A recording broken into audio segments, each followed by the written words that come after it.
The following podcast contains advertisements. If you prefer a podcast without advertisements, you can sign up for our ad-free version at patreon.com/lawfare. That's patreon.com/lawfare. You'll get rid of the ads, and we'll be very grateful. Last summer, sleep kept us sane through the silence.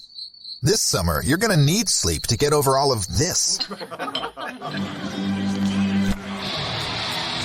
That's why it's the perfect time to upgrade to a Nectar mattress and get award-winning, precision-engineered sleep at incredible value. Prices start at just $499, and you get $399 in accessories thrown in, a 365-night home trial, and a forever warranty. Go to nectarsleep.com.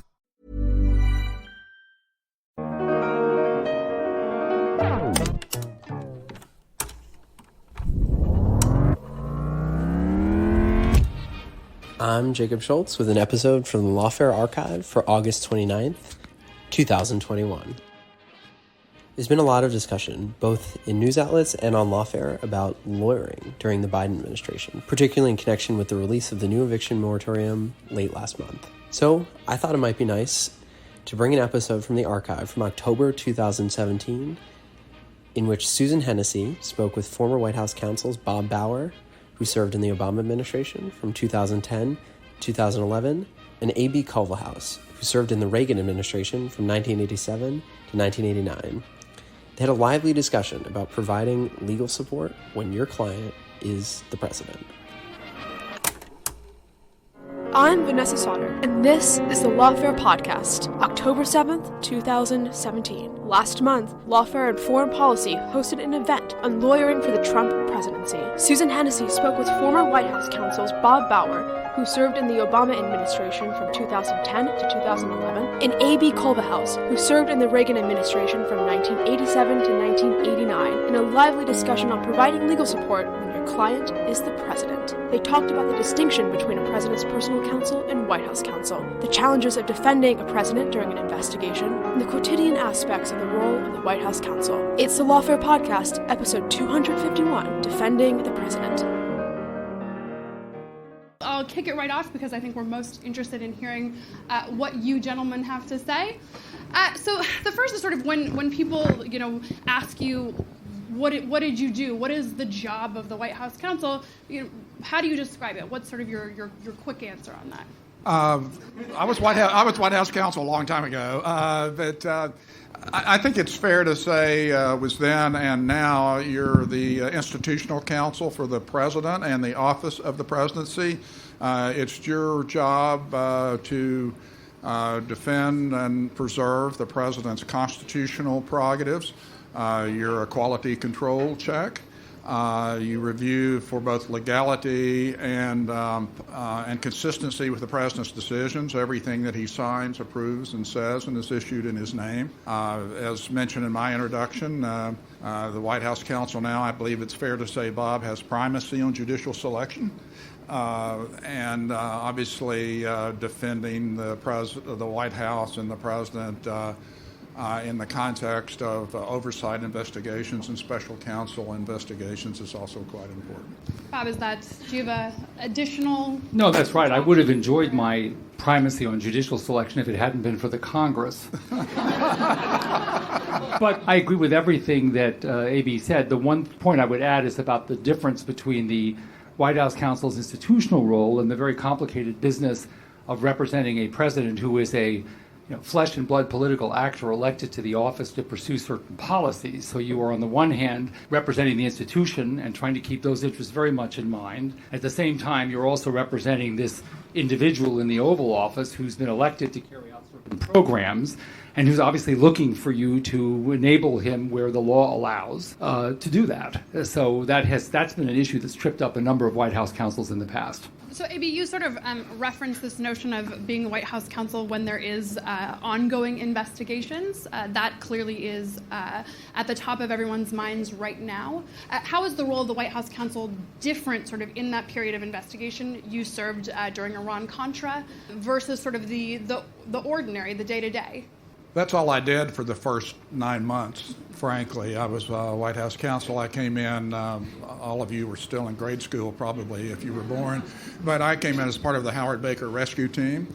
It was, we had an independent counsel and a joint congressional committee investigating the arms sales to Iran and the diversion of proceeds from those sales to the Nicaraguan Democratic Resistance. Pretty complicated transaction. You're basically in a damage mitigation role. If you think about it, I think Ronald Reagan, in terms of domestic politics, lost a year of his presidency because of Iran-Contra. We got almost nothing done domestically. We had vetoes overridden. We couldn't get 34 Republican senators to vote with us on veto overrides. One could argue that Bob Bork's not being confirmed to the Supreme Court was partly as a result of the fact that Ronald Reagan's approval ratings were down in the 30s. So what you're doing is cooperating consistently with Congress, trying to maintain the privileges, the constitutional prerogatives that you can, but understanding that every day, Susan, that you're conceding authority that you would, in a perfect world, would not concede. Indeed, Vice President Cheney, who was then the Republican whip in the House, commented to me while I was White House counsel.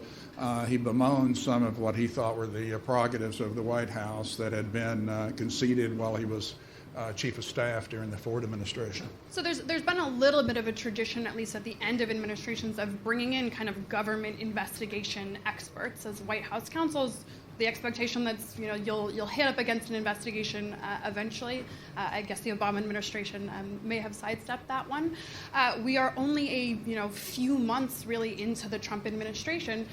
If you were sort of advising on this issue, should they be thinking the way White Houses are usually thinking, much further, sort of in their tenure, or would you advise bringing in someone who's sort of an expert in that role? You always have to have that kind of capability on hand. Then if disaster strikes, then you have to expand that capability. I was fortunate because I was on the receiving end of a lot of threats of lots of investigations when the Republicans took over the House in 2010. The incoming chairman of the Government Operations Committee, Darrell Issa, said he planned 62 different inquiries. He had not actually gotten along with many of them by the time I left. So I was fundamentally left, really, as my primary investigative challenge to prove in 2011 that President Obama was born in the United States, which I did by obtaining yet another copy of his birth certificate from the state of Hawaii. So I view that as a lawyering triumph of the first order. But you need that capability on hand. So when I came in, one of the first people that I recruited to the White House was the excellent lawyer who became my successor, Kathy Rumler, who both had litigation and white-collar defense experience and had worked in the Department of Justice.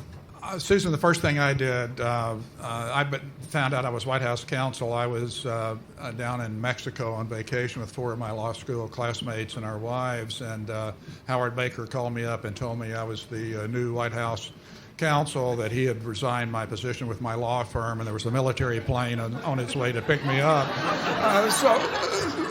So, I mean, true story. You're lucky you got that call before the wall went up. Yeah. Yep. But the first call I made was to a guy who became my deputy for the Iran-Contra investigation, who was a former counsel on the Senate Permanent Subcommittee on Investigations, former AUSA in Chicago and in Philadelphia, and we built a separate staff of about 12 lawyers, including some people from your old home at NSA, military, DOD, CIA.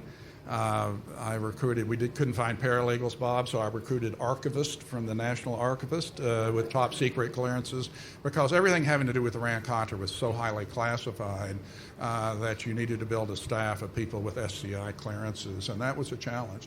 But yes, I mean, I think the ordinary job of White House counsel is so important, so all-encompassing, that the only way, I think, to deal with a special counsel investigation or a life-threatening congressional investigation is to build a separate staff. So I think it's sort of uncontroversial to say that this is an unusual president, sort of an atypical president in terms of his instincts and impulsiveness. You look at Don McGahn, who's the current White House counsel. Is his job sort of resemble the jobs that either of you held at all, or does he have sort of a fundamentally different role? How does kind of the president's personality and the current environment change sort of what his work is? I could think of, I know Don McGahn from the period of time before he went into the building, and I haven't discussed this with him. It's not a question I think I could appropriately ask, but I can think of 3 reasons why it would be fundamentally very different. First of all, I think it's fair to say, based on all the available public evidence, that Donald Trump's view of the law and the role of lawyers is different than my client's was. I'll start with that, and I think that's important. Secondly, I think the White House counsel really does benefit enormously from an acceptance of his or her role and a process-mindedness that supports the counsel in doing his or her job. The White House counsel cannot operate in a White House in which there are endless factions quarreling with each other. Some may be aligned with the White House counsel, some may be suspicious of the White House counsel, and no predictable procedure for the raising and addressing of legal issues. Now, for all I know, that situation has changed since the chief of staff's position changed, since the person holding that office changed. But I can't imagine from the client to the apparent Wild West kind of character of the deliberative process that we understand to be the case in this current White House. I would imagine it would be a very, very difficult job for the White House counsel to do. As you might expect, I both agree and disagree with Bob. I think the legal issues that they're dealing with are pretty similar to those that most White House have dealt with. Separation of powers issues, constitutional authority issues, issues regarding statutory authority. I mean, the travel ban that Don McGahn's dealing with, executive orders, are have the same legal issues in the main. I think with the DACA issues that the Obama White House dealt with in the main. The issue, what is really different is one, the president is the first to announce and often probably prematurely announces a lot of initiatives. So the White House loves to have communications discipline. You really don't have that all the time here. That's also part of the package. The package with President Trump. I vetted his vice presidential nominees. That was an interesting process. What was one of the more interesting things, and you see this doing in his presidency, he crowdsourced a lot of the process. He would go to a political rally and say, "Who should be my vice president?" And people would call out names, and then I would get a call that night. We'll add add Susan Hennessey to the list. You should have done that. Yeah, I should have done that. I should have done that. I'm sorry. I just didn't think you were 35, Susan.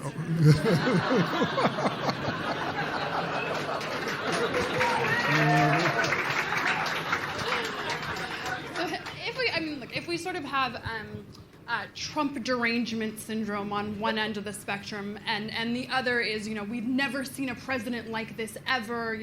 Everything is absolutely unprecedented. AB, you've sort of described the legal issues as being largely the same. Maybe the president is a little bit different. Are we seeing novel rule of law issues, or are we really sort of, whenever you get down to the core of it, confronting things we've never seen before in terms of the legal issues we're looking at?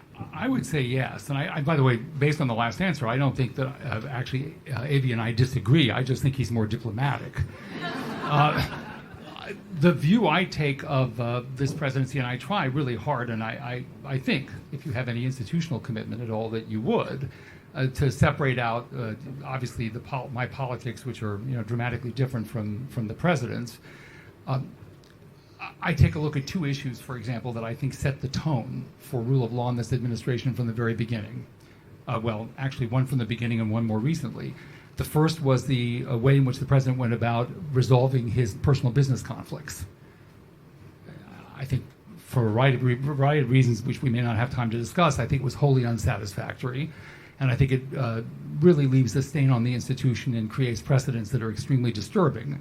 And the second was the Arpaio pardon. Now, I could put a few in between, the firing of Jim Comey, the steady public humiliation of his attorney general until the Congress told him to stop. There are any number of things that we could talk about, language directed toward the courts, critical language directed toward the courts. But I'll just take those two as having, I think, enduring institutional significance: the Emoluments Clause and the Arpaio pardon. AB, do you disagree sort of in the main with Bob's point? Or do you think we're addressing novel issues here, or that it's a different flavor of the same things we've thought about separation of power, privilege, et cetera, for a long time? I respectfully disagree with Bob. I'm done.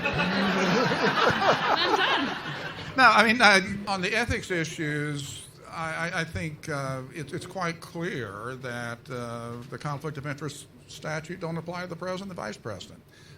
That was intentional. That was, I think, Boyden Gray was who was also one of his predecessors and my successor, was responsible for that. And so the president didn't follow the precedent of other presidents, including the one I worked for. But that, to me, that's not a rule of law issue. That's a political issue. That's an issue that should be fought out in the political domain. And we could get into the history of controversial pardons. I don't know all of the factors that went into that. Mrs. Reagan almost had me lynched for recommending the pardon of George Steinbrenner. But there were a number of people from your world who were recommending that. So I don't know all that went into that pardon. But the pardoning power is absolute. It's unreviewable and for a reason. And again, I think the wisdom or the foolishness of that pardon, again, is a political decision. It'll be fought out in the should be fought out in the political process. So sort of digging back into some of the process and nitty-gritty of the role, what is the difference between a White House counsel and the president's personal attorneys? That's something that sort of is difficult to understand, especially in the midst of an investigation like this. How are those two different things? In some instances, on some issues, I think AB may agree with this, and respectfully. I hope. On some issues, it may be that there is legal jeopardy that the president confronts, or legal issues that the president confronts in his personal capacity that overlap or touch upon or invade the sphere of official responsibility, so that there are institutional interests the White House counsel would be concerned with, and there are personal interests that the personal lawyer would be interested in. But that's the fundamental dividing line. The President of the United States retains, obviously, individual responsibility to comply with the law, and if the President has to defend, some behavior that brings him within the investigative reach of law enforcement, then the President needs to have private counsel. And among other things, as you well know, during the Clinton era, this is a practical consideration, but I think the larger point would remain the same. The courts rejected an attempt on the part of President Clinton fundamentally to clothe those courts of communications with personal lawyers, of government lawyers with the president on those personal matters with attorney-client privilege. And I think that demonstrated the court's belief that the White House counsel is a government lawyer who, at the end of the day, as AB said earlier, represents the people of the United States, essentially. He represents the government of the United States and the president in his official capacity. Lloyd Cutler came to see me when I was early on in my tenure, Lloyd having been White House counsel to President Carter and then later for President Clinton. And Lloyd pointed out to me that there is a statute which required me as an officer of the United States to report to the Attorney General the commission of any crime of which I became aware. So, I mean, if the president came in one day and said, I just committed tax fraud, right there I had an obligation to go make a report. So that is, and that is the basis upon which the D.C. Circuit and the Eighth Circuit decided that there was no institutional attorney-client privilege between the president and the White House counsel. Saying that, Ronald Reagan had no personal lawyer on the Iran-Contra investigation until after he left office. He decided that he had done nothing wrong, and he was not going to retain personal counsel, although he clearly had personal counsel for taxes and business affairs and that sort of thing. Right now, our lives are on our phones, and with our phones full of live-streamed exercise classes, midday work calls, and nightly family video calls, there's no room for fraud calls. Thankfully, AT&T makes customer security a priority, helping block those pesky calls. It's not complicated. AT&T Active Armor, 24/7 proactive network security and fraud call blocking to help stop threats at no extra charge. Compatible device/service required. Visit AT&T.com/activearmor for details. Last summer, sleep kept us sane through the silence. This summer, you're going to need sleep to get over all of this. That's why it's the perfect time to upgrade to a Nectar mattress and get award-winning, precision-engineered sleep at incredible value. Prices start at just $499, and you get $399 in accessories thrown in, a 365-night home trial, and a forever warranty. Go to nectarsleep.com. How should we understand the role of someone like Ty Cobb, who is an employee of the White House and not a personal attorney, but is also not within the White House Counsel's office and doesn't report to McGahn? Is that sort of a traditional role? I can't quite think of a precedent for a lawyer that occupied that space. Is that so unusual, or is there a different way we should think about in someone in that kind of role? I did not have this experience, but I would imagine that if there is a major investigative challenge, consistent with what A.B. said about the importance of building separate operations to address that challenge, having a senior lawyer come in, both to manage that so the White House Counsel can go on with his other duties, and also, frankly, to help coordinate the personal and professional side. Because in this administration, for example, in Russia-related matters, there are clearly personal and institutional issues that are presented.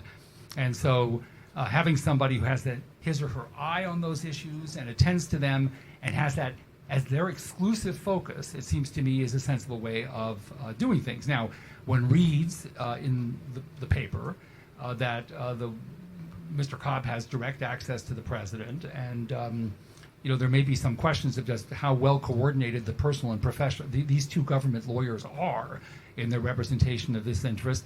That seems to me to be a potentially really dangerous problem, but we'll know more if we have lunch anywhere near the New York Times building.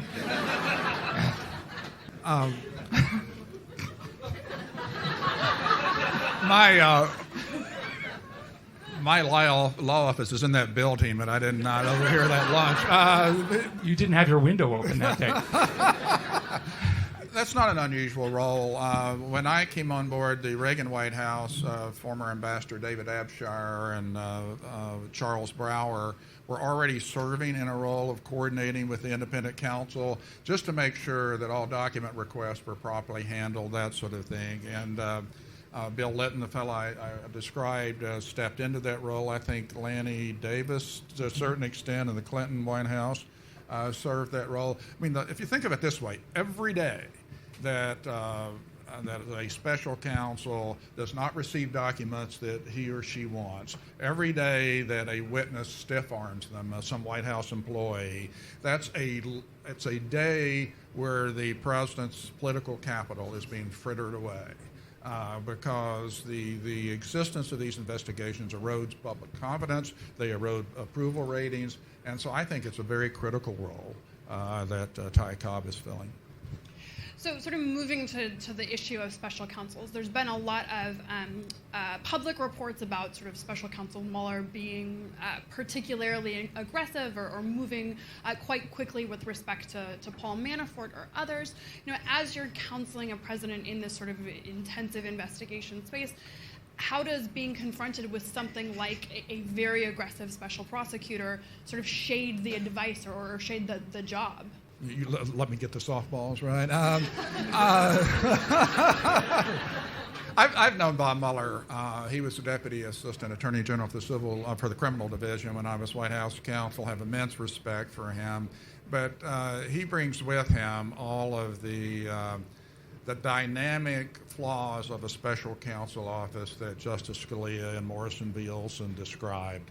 If you set up an office of 17 high-powered, excellent hard-nosed prosecutors to investigate a single matter and a small group of people, it is dangerous. It is something you need to pay attention to, one. Two, Bob Mueller and his office are in the fishbowl too. And they're going to be second guessed to a fare-thee-well of whether they investigated every facet of this that ought to be investigated. They're going to be second guessed as to whether they've turned over every grain of sand, not whether they've turned over every rock and every pebble. So it really changes the dynamic. It is something that is also very difficult in a White House where you have the business of the most powerful nation in the world being conducted 24/7, trying to separate out the president seeking advice from people who don't have a privileged relationship with him, who are not his personal counsel, is very difficult to do. And you can, and apparently with Bob Mueller wanting to see the records from Air Force One when the president apparently dictated a response relating to his son, is an example of that. It's really hard to maintain the requisite discipline to keep the government business and the private business separate, as they should be. So, Bob, you mentioned sort of, obviously there wasn't a special prosecutor, but a really quite aggressive Congress that was really interested in investigating a lot of different topics. Is that so different than something like a special prosecutor? I mean, did you feel that same dynamic was at play, or is this really something kind of different? I think this is very different. My one experience with anything like what AB has described was the Starr investigation of President Clinton. In that circumstance, I didn't represent the executive branch. I represented the congressional leadership, represented Dick Gephardt in assembling the defense team in the House, and then I went to the Senate and represented the Senate Democratic majority during the impeachment trial. So my experience is from that side of it, but of course we could observe at close quarters, and I think many people could see around the country, the dynamic that AB describes here. There's an enormous amount of pressure on the executive branch. I can't find anything to disagree in what AB says about the challenge this must present to the lawyers. The one important legal issue, Susan, is executive privilege. Executive privilege vis-a-vis a grand jury subpoena, we know from U.S. v. Nixon, does not trump. I mean, Jaworski got the tapes, right?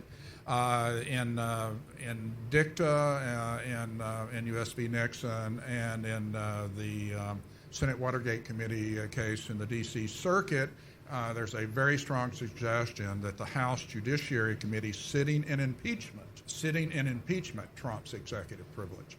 On the other hand, the Senate Watergate Committee, and I worked for Howard Baker on his Senate staff when he was vice chairman of the Senate Watergate Committee, lost its subpoena for the Watergate tapes.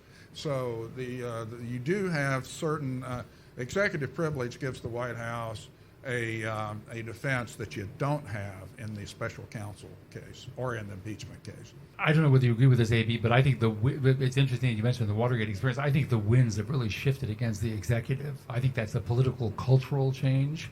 I think it's very difficult to go before the court, and basically have the executive argue that on a matter involving the production of evidence that may be relevant to a crime, that the privilege in effect trumps. I mean, I could be wrong about that, but I think it's just very, very difficult. It'll be interesting to see whether any of these issues are served up in the current administration. So both of you, in some ways, had kind of easy clients in the sense that you both served under presidents who were, really quite disciplined and quite concerned about soliciting and accepting legal advice. Having any president as a client cannot be easy. They must all be sort of difficult clients in their own ways. Is the relationship we're seeing between Trump and McGahn or Trump and legal counsel, is it really so unusual? Or no, when you're the president of the United States and your lawyer says things that you don't agree with, you don't necessarily like, is there always sort of that tension? Did you guys have those moments of feeling like, God, being the lawyer's president is a really tough job? I was very fortunate because the president that I served was a lawyer. Not only was he a lawyer, he was a constitutional law professor. So I didn't have to labor to translate the concerns that I had about the law in a language that he could understand. We often took pride, and this is just the way it just happened to work out this way. I'm not suggesting that every president of the United States has to be a lawyer, much less a constitutional law professor, but we took pride in being able to draft memoranda, say, about constitutional issues, and we wrote them the same way we would have written them for colleagues at the law firm or for the general counsel of a large corporation. We didn't have to go into an explanation of what it meant that there were different standards of review, rational basis versus strict scrutiny, all of that well known to the client. The other concern that I would have, and I have no way of knowing, obviously, just how far this concern reaches in fact, about the current relationship of a White House counsel to this kind of president. And I'll say this kind for a reason. No government experience, none, zero. No institutional experience with sort of the processes and the systems on which the government runs in this country. And I think it's very difficult to take the experience that you've had with lawyers in the very different context in which President Trump has engaged with lawyers in the past, licensing, branding agreements, putting up buildings and the like in New York and elsewhere, and finding a way to adjust to what the role of the lawyer is within an institutional or governmental setting with which this president is completely unfamiliar. To me, that would be very difficult to do. Amy, did you have sort of Reagan obviously was not a constitutional law scholar, but did have experience, had held elected office. I mean, did you feel like you were in that sort of translation role, or was he sort of more of an ordinary client? Well, no, President Reagan's, I think, frustration with lawyers often found their roots in policy issues. I remember a law professor kept writing articles that there was an inherent line item veto buried in the presentment clause. And of course, line item veto was a major policy initiative of the president, which we could never secure. So every time this professor would publish yet another op-ed in the Wall Street Journal or someplace, I would round up every lawyer in the OLC, and we provide yet another explanation of why this law professor was wrong. On the big issues, the Iran-Contra issues, on why at the after Election Day, but before George H.W. Bush was sworn in, we shouldn't pardon 15 people who had never gone through the process. He was a great client. He was a great client. He really was. President Reagan kept a daily journal. It's been published, but which I ultimately went through and read every page for production of things that were relevant to Iran-Contra. But I remember priding myself on what a great explanation I'd given him on the Castigar process and why I thought North and Poindexter would never, while their convictions would be overturned. And whereupon I later read his journal where he said, Culvahouse came in and briefed me on an issue relating to Colonel North and Admiral Poindexter. I really didn't understand what he had to say. So before I open it up... And I think even Bob would agree that Castigar is a pretty complicated legal doctrine. I just want to brief that. Yeah, I want to just briefly mention that you said, is it always difficult to represent a president? And of course, because if you're going to irritate a client, you don't want to irritate the President of the United States. But one of the things I want to say about staff support, which I said earlier, is imagine a situation where you go in and you're giving the client information that either in AB's case, the client doesn't understand or doesn't like. It's just not that the client's doubting your professionalism or the accuracy of your legal advice, but it's not welcome news, put it that way. And then you leave, and you have members of the staff coming in saying, Bauer's a jerk. Can we possibly think of finding somebody who knows where the word yes fits in the human lexicon? And if you have that, it's very, very difficult to do your job because it's already tough enough to be in a position where you're in the Oval Office giving advice and it's not sitting well with the principal. So before we open it up to questions, I did promise that I would ask you both if, without violating privilege, you can share your craziest moment as White House Counsel.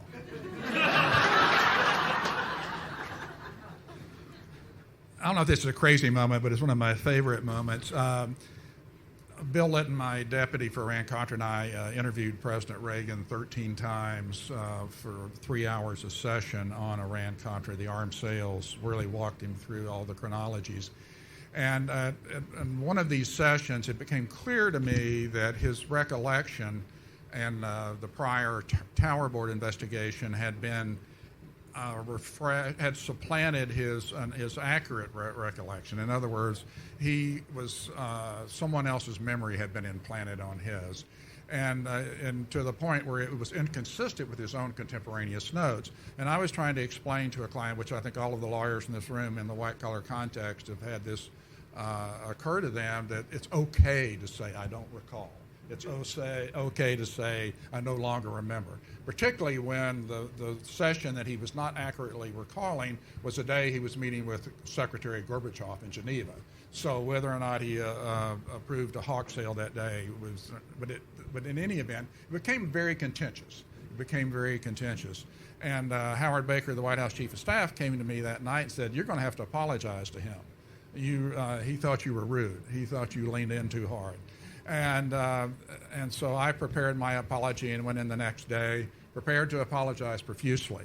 Ronald Reagan looked at me, smiled, and said, not guilty.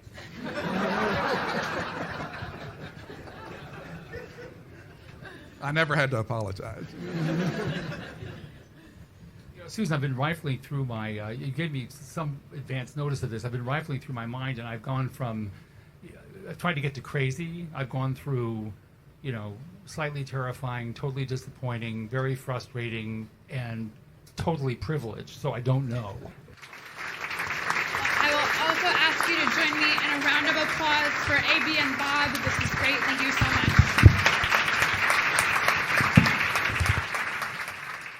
The Lawfare Podcast is produced in cooperation with the Brookings Institution.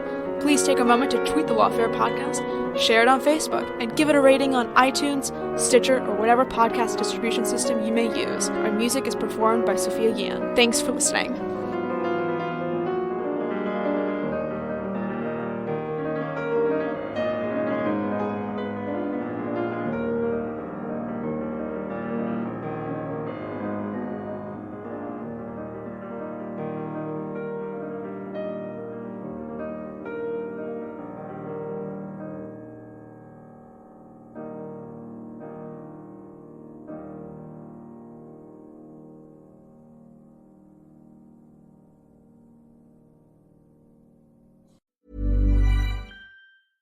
Hi, it's Rachel Fisher from the Hollywood Crime Scene podcast, and I'm here to talk to you about Shudder. Shudder is the ultimate streaming service for fans of horror, thrillers, and the supernatural. Shudder offers an unbeatable selection from Hollywood favorites like Halloween and cult classics like one of my personal favorites, Chopping Mall, to original series like Creepshow and The Last Drive-In with Joe Bob Briggs. Check out critically acclaimed new genre films that you won't find anywhere else, all uncut and commercial-free. If you're a horror fan like me or just looking for new content to stream, Shudder is a must-have subscription. Sign up and subscribe to Shudder.